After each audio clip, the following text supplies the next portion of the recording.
Bienvenidos a Historias de Valor. Antes de comenzar te invito a que te suscribas y le des like para que podamos seguir contando historias como esta. Esta es la historia de un niño llamado Mateo. Él no nació corriendo.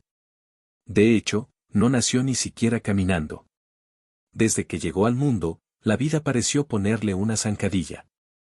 Nació con una parálisis en las piernas que le impidió caminar desde pequeño. Mientras otros niños daban sus primeros pasos, Mateo aprendía a deslizarse por el suelo de su casa con las manos.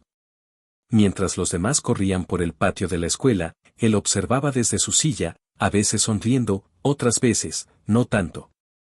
Vivía con su abuela, doña Irma, en un pueblito pequeño donde todos se conocían y las noticias corrían más rápido que el viento. Su madre se fue cuando él tenía 4 años, buscando trabajo en el norte, y nunca regresó. Su padre, bueno, nunca se supo nada. Pero doña Irma era suficiente. Fuerte, noble, y con unas manos que sabían hacer tamales como nadie más en el pueblo. No eran ricos, pero tampoco vivían con hambre. Tenían lo más importante, cariño y dignidad. Mateo tenía una mente brillante.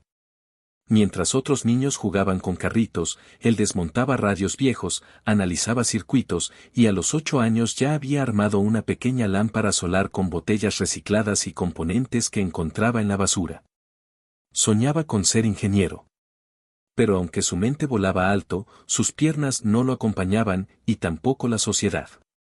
La secundaria pública a la que asistía no estaba adaptada para estudiantes con discapacidad. Aún así, Mateo nunca se quejaba. Siempre estaba con una sonrisa, con los cuadernos impecables y las tareas entregadas antes de tiempo. Su profesor de física, el maestro Germán, era un hombre amargado, de esos que sienten que enseñar es una carga y no una vocación.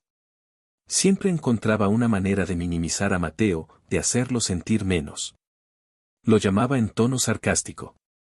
Nuestro genio de la silla, a ver si hoy no te caes del pupitre, Mateo. Y cuando Mateo alzaba la mano para participar, Germán lo ignoraba. Si Mateo respondía a una pregunta, el profesor buscaba la manera de desacreditarlo, corregirle algún detalle mínimo o simplemente decir: deja hablar a los que sí pueden hacer algo útil con sus piernas y su cabeza. La primera vez que lo humilló frente al grupo, Mateo bajó la cabeza. La segunda, solo apretó los dientes. Pero la tercera lo miró con algo que el maestro no esperaba, determinación. Esa mirada era la de alguien que conocía el dolor, pero también sabía enfrentarlo. Un día, Germán anunció que habría una competencia regional de proyectos de ciencia. Ningún alumno quiso participar. Mateo, sin dudar, levantó la mano. Yo quiero entrar, dijo. El maestro rió, y la risa se extendió como veneno por todo el salón. ¿Tú? ¿Y qué vas a presentar? ¿Un invento para correr sin piernas? No hagas perder el tiempo. Pero Mateo no respondió. Lo volvió a mirar a los ojos. Como siempre. Y se fue. Durante las semanas siguientes, Mateo trabajó día y noche en su proyecto, un exoesqueleto artesanal hecho con piezas recicladas, sensores de movimiento y un software que él mismo programó en una vieja laptop que se apagaba cada hora. Nadie lo ayudó, salvo doña Irma, quien tejió unas cintas acolchonadas para que el aparato no le lastimara la piel. En el proceso, se le rompieron 3 motores. Vendió su bicicleta adaptada para poder comprar repuestos.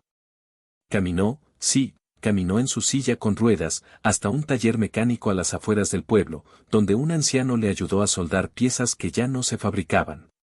Fue a pie a una biblioteca comunitaria en el municipio vecino para imprimir planos. Y cada noche, al regresar, se encontraba con doña Irma, esperándolo con té de canela y pan dulce. A veces no dormía más de 3 horas. Tenía los ojos rojos, los dedos con callos, pero el corazón lleno de esperanza. Durante ese tiempo, también fue víctima de burlas.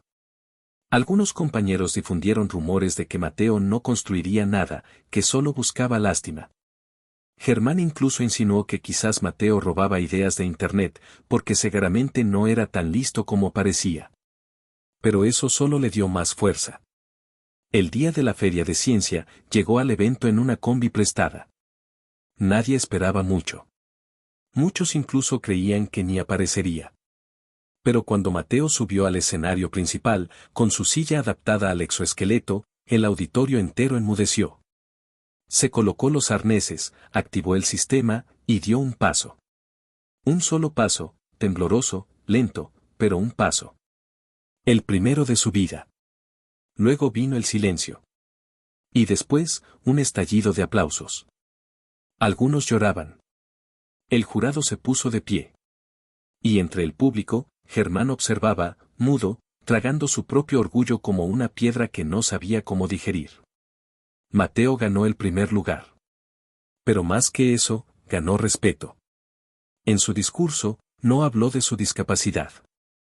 Habló de sueños, de trabajo, de dignidad.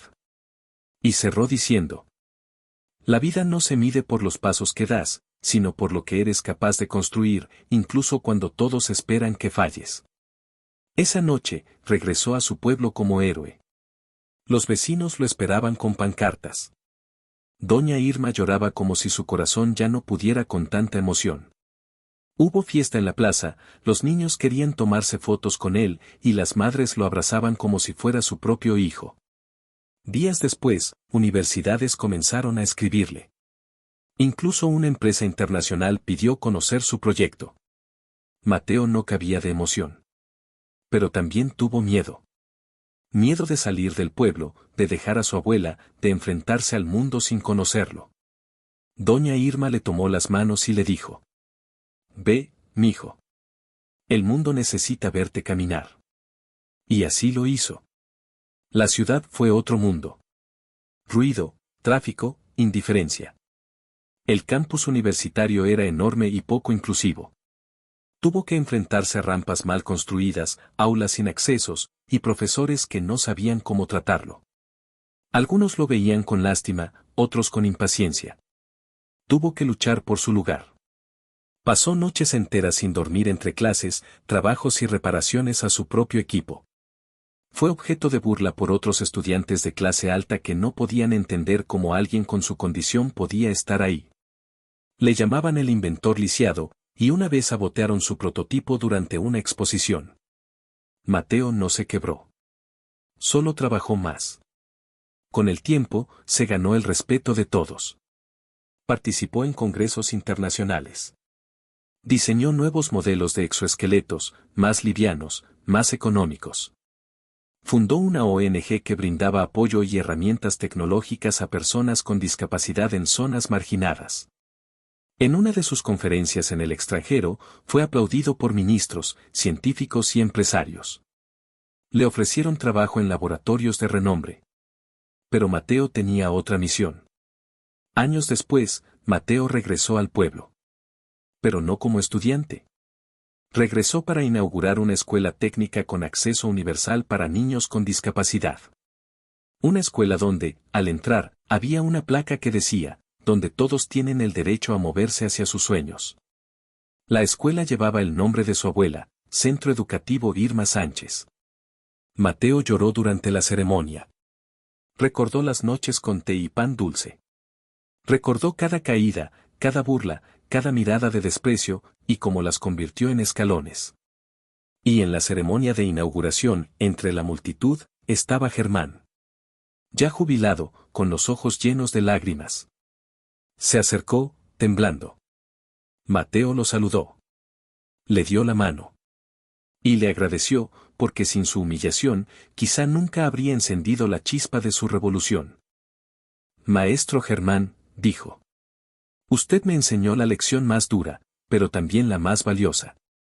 Desde entonces, su historia recorrió el país. Fue narrada en documentales, contada en escuelas y estudiada en universidades. Recibió premios nacionales e internacionales. Fue invitado por la ONU para hablar sobre accesibilidad y tecnología.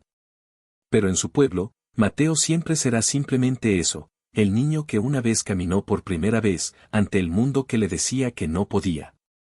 Y cada vez que alguien duda de su valor, se escucha el eco de esa historia, la del genio que fue humillado, pero jamás derrotado. Una historia que ya no es solo suya, sino de todos aquellos que alguna vez fueron ignorados, burlados, rechazados, y aún así decidieron avanzar. Fin. Si esta historia te gustó, agradecería que te suscribas, compartas y actives la campanita para que no te pierdas ningún video. Gracias por formar parte de Historias de Valor.